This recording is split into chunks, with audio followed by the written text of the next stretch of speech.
So hello everyone, I welcome you all once again to this channel Prabhavi competition. अब मैं सबका स्वागत करता हूं एंड आशा और उम्मीद करता हूं कि आप सभी काफ़ी अच्छे हैं, काफ़ी अच्छे से आपकी तैयारी चल रही है। अरिहंत एक हमारे जो सीरीज चल रही है हमारी अरिहंत की, जिसमें हम एनसीईआरटी के बेस्ट के 25,000 प्लस वन लाइनर फॉर्म में फैक्ट्स को देख रहे हैं। बहुत इंपॉर्टेंट होता है एनसीईआरटी को समझना, उसको फैक्ट्स को जानना, क्योंकि अगर आप कहीं भी ऐसे एग्ज़ाम में ज़्यादा प्रीलिम्स अटेम्प्ट करते हो या फिर एसएससी में जाते हो, स्टेट पब्लिक सर्विस कमीशन देते हो, जहाँ पे वन लाइनर फॉर्म में क्वेश्चन आता है, फैक्ट्स आपको याद रखना है, वो भी एनसीईआरटी का, तो आपके लिए ये बहुत इंपॉर्टेंट रिसोर्स हो जाता है। हिस्ट्री में हमने स्टार्ट किया हुआ है, इसके बाद हम geography, polity, economy, general science. हाँ, एक और अनाउंसमेंट है कि इकोनॉमी की कल वीडियो आएगी। शकुंतला गर्ग मैम इसको कवर कर रही हैं, बहुत अच्छा एक्सप्लेनेशन दे रही हैं और बहुत अच्छे तरीके से कवर किया जाएगा इकोनॉमी को। ज़्यादा बड़ा नहीं है, मतलब ऐसे ही मान के चलो कि 6 घंटे के आसपास की 5-6 घंटे की वीडियो में आपका इकोनॉमी कंप्लीट हो जाएगा। तो बहुत अच्छे से एक्सप्लेनेशन होगा, she is expert in this. तो ये वो करेंगी। हिस्ट्री मैं कर रहा हूँ ऑलरेडी। हिस्ट्री में हमने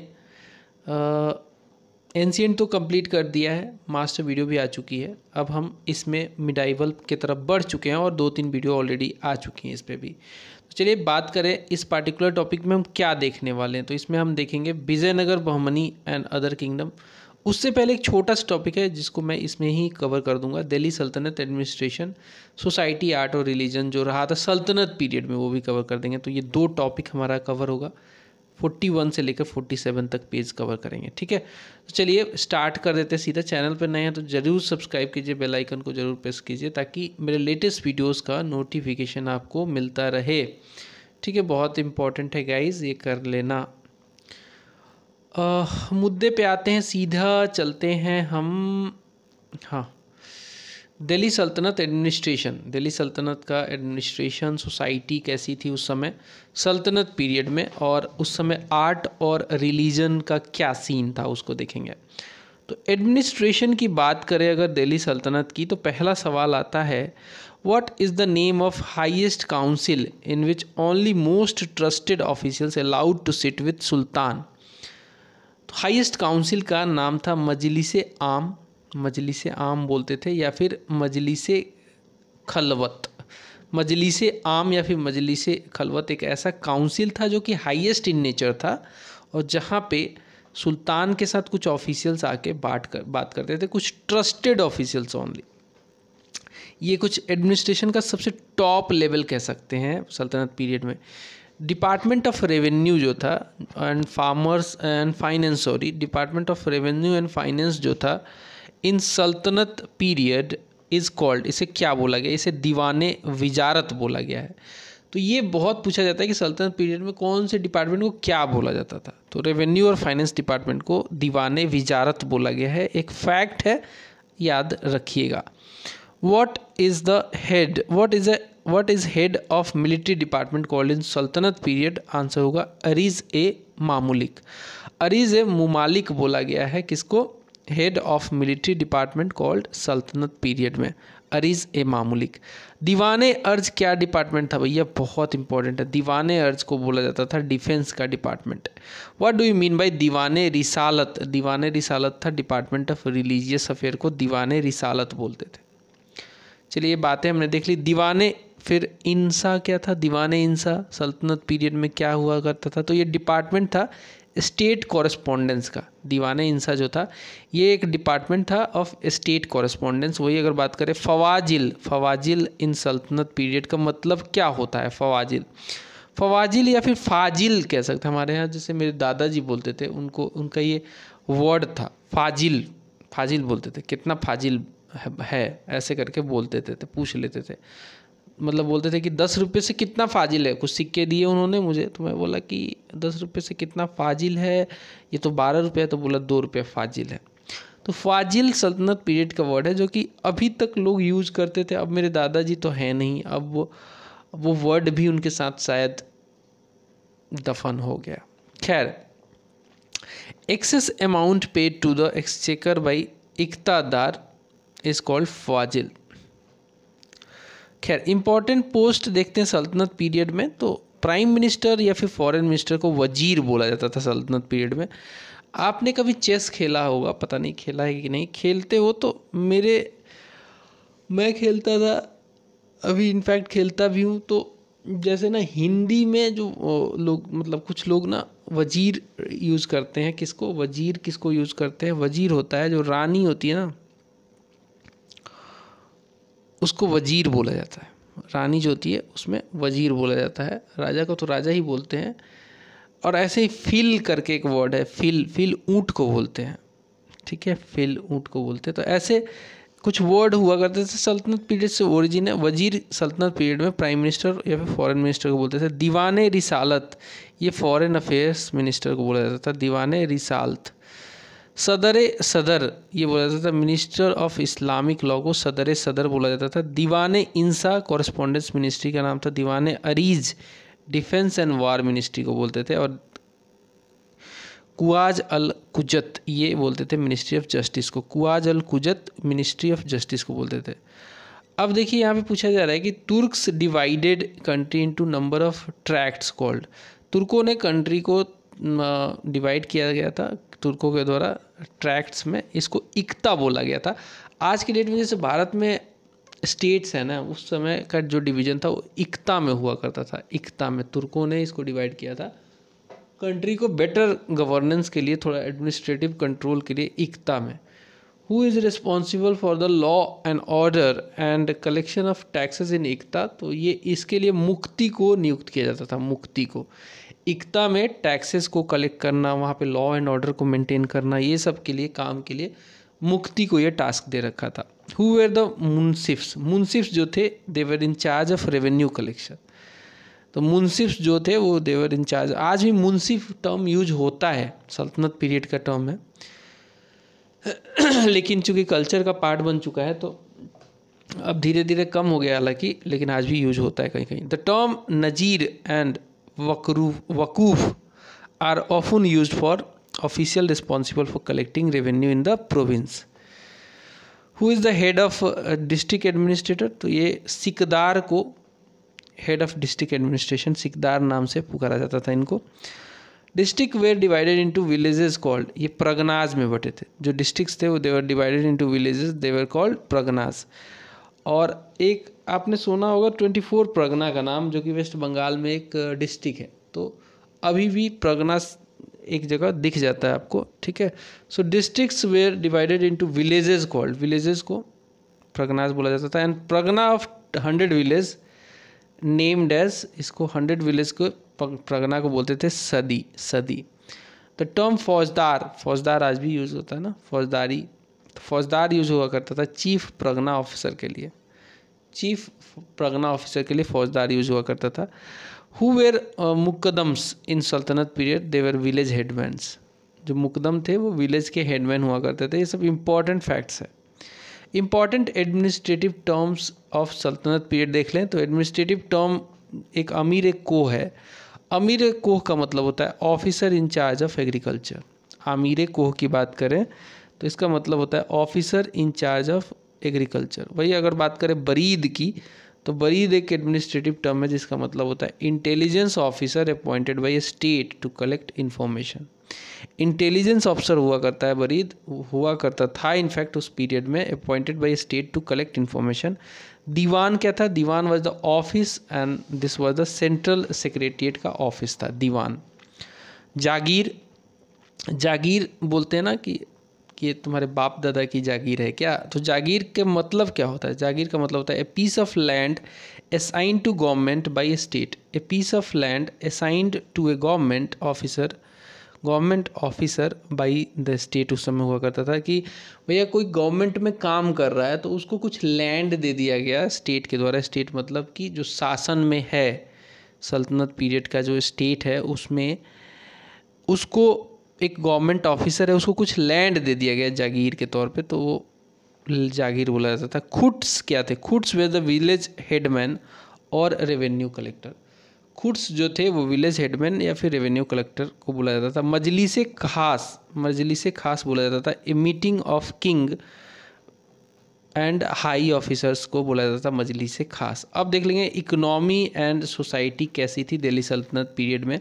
सो जो टैक्स सिस्टम था सल्तनत पीरियड का वो बेस्ड था कुरान के ऊपर। कुरानों के हिसाब से जो टैक्स लगना चाहिए था वो लगता था। कुरानों के हिसाब से जो टैक्स लगना चाहिए था वही टैक्स लगता था कुरान के हिसाब से, ठीक है। तो ये हुआ करता था उस समय। Just a second. अगला सवाल क्या है? अगला सवाल है name of tax paid by well to do Muslims for helping needy. तो इस टैक्स को बोलते थे zakat. Name of tax paid by well to do Muslims for helping needy, इसे जक़ात बोलते थे। Tax levied on non Muslims in return of which they receive protection of life and property. तो ये जिजिया कर बोलते थे इसको, जिजिया कर। एक रिलीजियस कर था, ये नॉन मुस्लिम्स के ऊपर लगाया जाता था। What is the meaning of term kharaj? Kharaj का मतलब होता था land tax paid equal to 1/10 of the product of land. Kharaj क्या होता था? लैंड टैक्स होता था paid equal to the 1/10 of the product of land को खराज बोलते थे। तो चलिए ये सब हो गया आपका terms use for house tax and grazing tax. चारागाह में भी टैक्स देना पड़ता था, अगर ग्रेजिंग करवा रहे तो टैक्स देना पड़ेगा, हाउस टैक्स देना पड़ता था। इसे बोलते थे अबवाब्स बोलते थे। Sarbh is the tax levied on. Sarbh जो होता था ये होता था इरिगेशन पे टैक्स लगता था, सार्ब। असफ क्या था? असफ जो था it is a term used in tax administration for 1/10 of the gross produce on land held by Muslims. इसे असफ बोलते थे। जो भी लैंड जो था जो कि मुस्लिम्स रखते थे उसका 1/10 पार्ट जो होता था, जो ग्रॉस प्रोड्यूस का, मान लो कि 100 किलो अनाज हुआ उसमें से 10 किलो दे दिया जाएगा असरफ के तौर पे, ठीक है। The land which is directly governed by central government in sultanate period was called khalisa land बोलते थे उसको, khalisa. Part of land granted by sultan to military chiefs of for maintaining a given number of troops is a part of which system.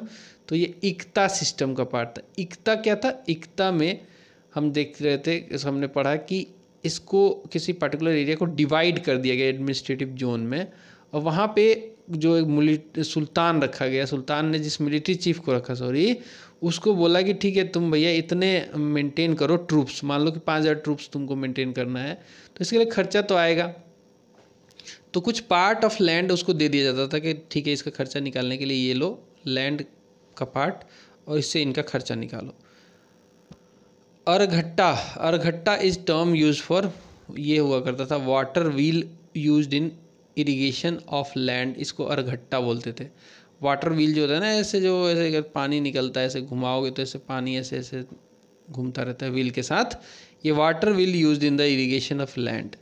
Name the groups in which Muslim society is divided during the Saltanat period. तो ethnic और racial group में divided थी। Ethnic और racial group में मुस्लिम society जो थी divided थी ethnic और रेशियल ग्रुप में। What do you mean by स्त्री धना? स्त्री धना ड्यूरिंग द सल्तनत पीरियड, ये डॉरी सिस्टम को बोलते थे। स्त्री धन डॉरी सिस्टम को, आज भी डॉरी चलता है इंडिया में और खूब ही चल रहा है, ठीक है। लोग मतलब पढ़ने लिखने वाले लोगों को बोलोगे ना कि डॉरी पर लिखो लेख, तो बहुत बड़ा लेख लिख देगा, पता नहीं कितने पेज भर देगा। और वही जब शादी होने आएगी, नौकरी मिल गई, फिर तो लप से ले लेगा। लिटरेचर ऑफ दिल्ली सल्तनत देखें तो who is called Tuti e Hind और पैरट ऑफ हिंदुस्तान। तो अमीर खुसरो को तूतीय हिंद, ये one of the star mark, one of the very important question है ये। Who is called Tuti e Hind? तूती मतलब पैरट होता है, या फिर पैरट ऑफ हिंदुस्तान भी यहाँ पे लिखा हुआ है देखो। तो अमीर खुसरो को बोला जाता है ये। In whose development did Amir Khusro play a leading role. तो जो कौरावी डायलेक्ट है उसमें इसका बहुत इम्पोर्टेंट रोल था अमीर खुसरो का। और एक और चीज़ बताता हूँ, जो आप आज की डेट में कव्वाली सुनते हो ना, ये भी अमीर खुसरो की ही देन है, उन्होंने ही इसको प्रचलित किया था। अमीर Khusro was the court poet of Alauddin Khilji. Alauddin Khilji का फेवरेट था ये। अलाउद्दीन खिलजी कई बार बोल देता था, अपने साथ ही रखता था और इससे सुनता रहता था अच्छी अच्छी बातें, मतलब इससे इसकी जो है पोइट्री सुनता रहता था। Who was the originator of the new Persian poetic style, सबक ए हिंदी और हिंदुस्तानी स्टाइल, तो ये अमीर खुसरो को ही श्रेय जाता है। Who was the author of Tabaqat i Nasiri, author of Tabaqat i Nasiri थे मिनहाज उस सिराज। और ये जो है तबकाते नसीरी जो है बहुत इंपॉर्टेंट सोर्स है हिस्ट्री को जानने का, मिडाइवल हिस्ट्री को जानने का, स्पेशली जैसे कि बिहार की हिस्ट्री भी इसी से मिलती है। Which language was promoted by Delhi sultans, तो उन्होंने पर्शियन लैंग्वेज को प्रमोट किया था। उस समय उर्दू नहीं आता। Urdu was a later days phenomena, वो बहुत बाद में आया, 18वीं शताब्दी के आसपास, 17वीं 18वीं शताब्दी में उर्दू डेवलप हुआ है। हुज ऑथर्स वेयर शक ए सिराज, अफीफ एंड जियाउद्दीन बर्नी, तो आंसर होगा तारीख़ फिरोज शाही के ऑथर्स का नाम है शक सिराज अफीक और जियाउद्दीन बर्नी। बर्नी जो है फिरोज शाह तुगलक के समय जो है इंडिया में आया था, Barani, Ziauddin Barani. Which Rajput king of the Saltanat period wrote book on music, correct answer होगा राणा कुंभा। राणा कुंभा ने, एक राजपूत किंग था ये, और इन्होंने सल्तनत पीरियड में लिखा था एक म्यूजिक पे किताब, राणा कुंभा ने। Which sultan got the Ayurvedic treatise translated into Persian which was named Farhang e Sikandari, तो ये काम करवाया था सिकंदर लोदी ने। सिकंदर लोदी ने हमारे आयुर्वेदिक ट्रीटाइज को ट्रांसलेट कर लिया था पर्शियन में। इम्पॉर्टेंट लिटरेरी वर्क्स ड्यूरिंग सल्तनत पीरियड देख लेते हैं, तो ऑथर अल बरूनी ने लिखा था किताबल हिंद, उसी को तारीख़ हिंद भी बोलते हैं, तरीक़ हिंद या फिर किताबल हिंद एक ही बात है, कंफ्यूज नहीं होना है। फिर आता है कुनूने मशूदी भी इन्होंने लिखा था, जवाहरे जवाहिर भी अल बरूनी ने लिखा था। अमीर खुसरो की रचनाओं में लैला मजनू है, लैला मजनू बहुत इम्पॉर्टेंट बुक है। किरान उस सादीन है, इसके अलावा खजनुल फुतूह है, आइनाए सिकंदरी है, हस्त बिहिस्त है, सीरीन खुसरो है, और तारीख़ अलाई भी अमीर खुसरो का ही बुक है। इसके अलावा अगर बात करें इब्न बतूता की, तो इब्न बतूता की किताब है किताब उल रिहाला, रिहाला के नाम से काफ़ी फेमस है इब्न बतूता की किताब ये। मिनहाज उस सिराज की तो हम जानते हैं कि तबकाते नसीरी है। शम्स ए सिराज अफीफ की है तारीख़ फिरोज शाही, शम्स ए सिराज अफीफ की है तारीख़ फिरोज शाही। फिर इसके अलावा एक और बुक है जियाउद्दीन बर्नी की तारीख़ फिरोज शाही एंड फतवाए जहांगीरी। तो तारीख़ फिरोज शाही दो लोगों ने मिलकर लिखा था, एक तो शम्स ए सिराज अफीफ और दूसरे जियाउद्दीन बर्नी। जियाउद्दीन बर्नी एक फिजिशियन भी थे। अब देखेंगे हम architecture of Delhi Saltanat, architecture. So who introduce the arch and dome method in India, तो ये कुतुबुद्दीन ऐबक ने इंट्रोड्यूस किया था। जो ऐसे आर्क देखते हो और डोम जो देखते हो ना, डोम ऊपर ऐसे बना के और नीचे ऐसे पिलर पे ऐसे करके डोम जो है, ये सिस्टम जो है कुतुबुद्दीन ऐबक ने इसको इंट्रोड्यूस किया था इंडिया में। In which monument the dome method was first used in India, तो ये हुआ था अलाई दरवाज़ा, जो कि अलाउद्दीन खिलजी ने बनवाया था, अलाई दरवाज़ा दिल्ली में है। In which monument first arch made its appearance, answer होगा tomb of Balban. Tomb Balban में पहली बार आर्क जो है इस तरीके का कुछ बनाया गया था। In which monument first arch हो गया tomb of Balban. Name the material use in construction of Alai Darwaza, Alai दरवाज़ा बनाने में रेड सैंडस्टोन का यूज हुआ है, इसके अलावा वाइट मार्बल भी इसमें लगा है। अलाई दरवाज़ा जो है वो कहाँ पे है, वो दिल्ली में है basically. Alai Darwaza is main gate of which monument, तो ये है कव्वत अल इस्लाम जो मॉस्क है कुतुब मीनार के अंदर, उसका जो मेन दरवाज़ा है वो अलाई दरवाज़ा बोलते हैं। कव्वत अल इस्लाम मॉस्क जब कभी जाना, कुतुब कॉम्प्लेक्स में ही बहुत सारी चीज़ें मिल जाएंगी, बहुत इंपॉर्टेंट चीज़ें मिल जाएंगी। The horseshoe arch was first introduced in Alai Darwaza. Horseshoe arc जो है कुछ इस तरीके का, ये जो है अलाई दरवाज़ा में फर्स्ट टाइम यूज किया गया है। फिर आता है Seljuk style of architecture was introduced by which dynasty of सल्तनत पीरियड, करेक्ट आंसर होगा Khilji dynasty. Seljuk style of architecture was introduced by which dynasty of सल्तनत पीरियड, करेक्ट आंसर होगा खिलजी डायनेस्टी।